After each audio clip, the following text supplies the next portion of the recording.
Қой балам, сен жуас бол. Сен жуас болсаң, сені адамдар асырап алады. Жарайды. Қой есейеді, далада шөп жеп, үйі жоқ. Қой жайылып жүргенде бір қыз серуендеп жүрген қызды көреді. Сосын ол қыз қойды асырап алмақшы болады. Сен енді жаңа қожайыныңмын. Мына жерде барлығы бар. Жем-шөпің толып тұр. Сен тазалықты сақтап жүр дейді. Сенің ұнағаның, сен жуас қой екенсің.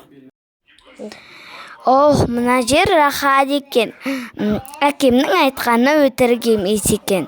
Мен жуас болып едім, бәрі мені алды және асырады.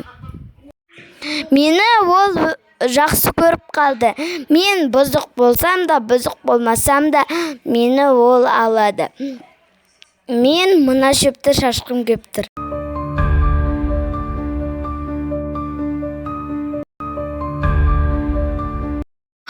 Менің таза жуас қойыма не болған? Және ол неге мына жердің барлығын шашып тастаған? Мен оны енді асырамаймын. Осы күннен бастап қойлар жуас болып саналады.